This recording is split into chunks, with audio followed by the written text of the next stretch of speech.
Queridos irmãos, no domingo passado, primeiro domingo da Quaresma, toda a igreja ouviu no Evangelho o episódio em que Jesus é tentado. Foi o domingo das tentações.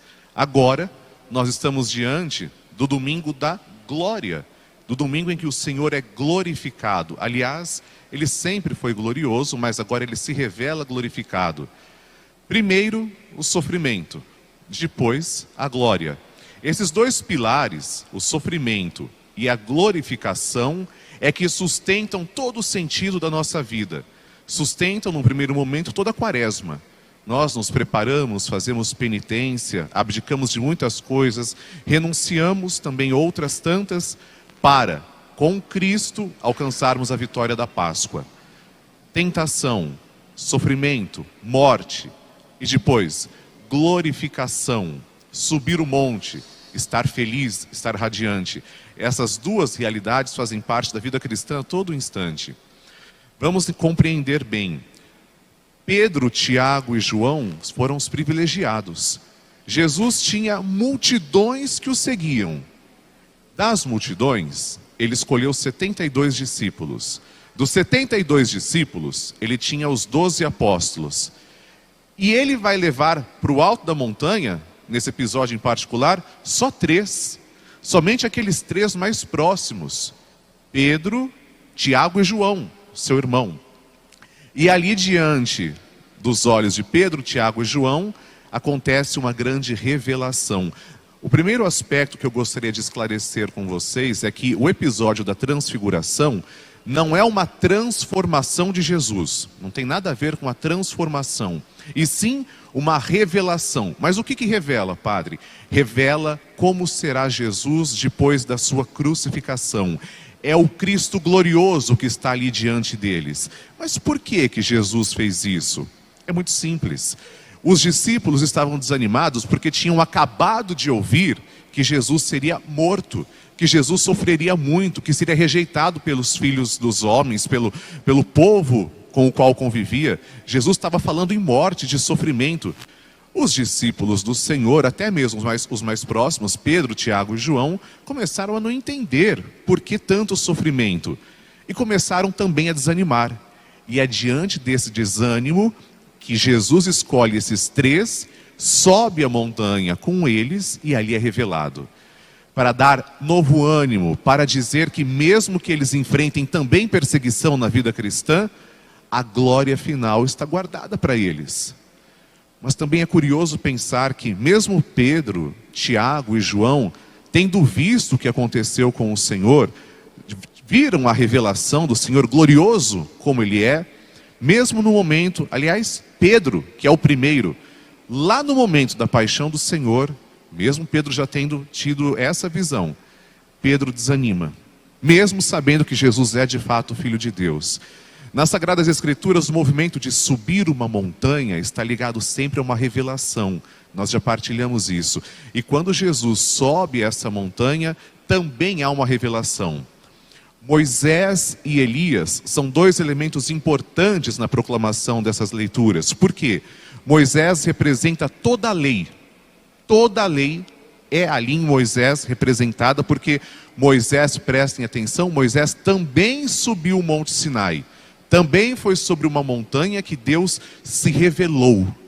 Deus revelou a sua própria vontade, deu os 10 mandamentos. E Elias? Elias também subiu uma montanha, e ali, diante da revelação de Elias, é dito que ele sentiu uma brisa suave. Foi um episódio mais sutil, mas ele sentiu nessa brisa suave sobre a montanha a confirmação para ir, a confirmação para fazer a vontade do Senhor, para exercer o seu ministério. Moisés, portanto, ali na transfiguração, representa toda a lei, e Elias representa todos os profetas. E eles estão diante de Jesus. E é muito natural que toda a lei e todos os profetas não são maiores que Jesus. Como eu disse, quando Moisés subiu a montanha, Deus revelou para ele a vontade, a lei, o decálogo. Quando Elias subiu, também ali foi revelada a vontade de Deus. E na transfiguração, Deus revela para Jesus? Não. Ali é o próprio Jesus, que é Deus, que é revelado para Pedro, Tiago e João. Pedro fica maravilhado com tudo isso, só que ele não sabia o que estava dizendo. Vamos fazer 3 tendas, para ti, para Moisés e para Elias. E eis que da nuvem luminosa aquela voz bendita diz: esse é o meu filho amado, escutai-o. Esse gesto no imperativo, escutai-o, este é o meu filho amado, isso foi escrito pelo evangelista Mateus. Mateus escreve para aqueles primeiros judeus que são convertidos. Mateus pensou não só nos primeiros convertidos, mas em todos nós, todos que fossem ler o seu evangelho. Esse verbo no imperativo, escutai-o, é o verbo que ele fala para nós também hoje. Escutai-o, escutai o que ele diz, e não tem outro. Depois, quando Pedro, Tiago e João caem com o rosto por terra, se prostram, eles olham para cima e não veem mais ninguém. Então, se não tem mais ninguém para ouvir, quem vamos ouvir? Somente Jesus. Algumas particularidades importantes da transfiguração. Por que as vestes brancas, resplandecentes? Por que a nuvem luminosa? Quando nós vamos participar, celebrar o sacramento do batismo, a pessoa que vai ser batizada, ela é revestida com a veste branca, não é isso? Estar com a veste branca significa que no batismo você também mergulhou. O batismo é isso, é mergulho, você morre e ressuscita com o Senhor. E a partir deste momento, você desenvolve a sua missão. Missão de ser a face de Cristo perante a humanidade. E é justamente desempenhando essa missão que Paulo, na segunda leitura, para Timóteo, faz um apelo. Essa carta que vocês ouviram foi escrita provavelmente já no ano 67, ou seja, Paulo estava na prisão em Roma, próximo já de ser martirizado, e ele chama alguém muito querido a ele, Timóteo. Ele quer que Timóteo esteja com ele no momento de oferecer o sacrifício perfeito de sua própria vida. Paulo pede: venha até mim. É um pedido de socorro, é um pedido diante da morte, para que ele participe desse momento final de sua vida. E ele fala agora para Timóteo: pelo batismo, por causa disso, como você é de Cristo, venha participar comigo deste último momento da minha vida. Você é um querido, uma pessoa que me acolheu, uma pessoa que andou comigo. Vem para Roma, vem participar desses últimos momentos que eu estou vivendo, angustiado, triste, preso em Roma, mas que eu sei que próximo de receber a coroa do martírio, não vou fazer isso sozinho. Vem a mim, Timóteo, vem me consolar, vem estar comigo nesse momento importante.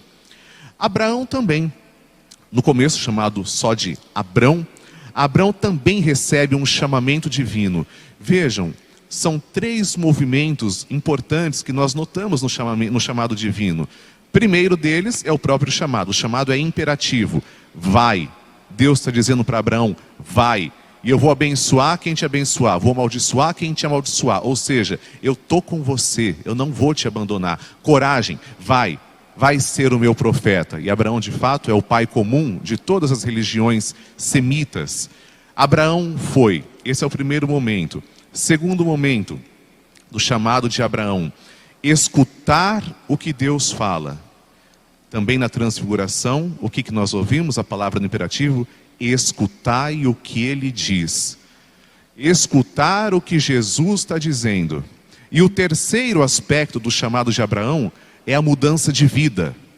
E é isso também, pelo menos essa foi a intenção, que deveria ter acontecido diante do episódio da transfiguração. Ao verem Jesus revelado, glorificado, ao verem que não era... Abraão era só um homem. Depois do chamado, ele se tornou o homem de Deus. Ao verem que Jesus também não era só um homem, só aquele que falava em sofrimento, só falava em morte. Ao verem que Jesus é o próprio Deus, revelado, transfigurado, brilhante diante deles, Jesus quis com isso também que o coração de Pedro, Tiago e João fosse transformado, não tivesse mais nenhuma dúvida, porque Jesus sabia que o caminho dele passaria pela cruz, e Jesus também sabia que o caminho dos discípulos passa pela cruz. A glorificação do Senhor também é nossa, não tem outra forma a não ser passar pela cruz. E é justamente para ficar longe de um messianismo fácil, rápido, semelhante aos contos de super-heróis, para ficar distante desse tipo de messianismo que Jesus está mostrando todo o caminho para os discípulos. Olha, vai ter sofrimento, vai ter cruz, vai ter dor, mas vai ter isso no final. E ali ele se revela para Pedro, Tiago e João. E acrescenta, não contem nada disso para ninguém até que eu tenha ressuscitado. Porque depois de ressuscitado, aí toda a comunidade viria que ele está vivo. Toda a comunidade viria como ele foi mostrado, foi revelado ali para Pedro, Tiago e João. Hoje, queridos irmãos, nós temos o chamado de subir a montanha também. Subir a montanha é se encontrar com Deus. Nós temos que sair, às vezes, da correria do dia a dia, fazer um bom exercício quaresmal e subir a montanha. Descobrir que é Deus também quem nos chama para subir a montanha.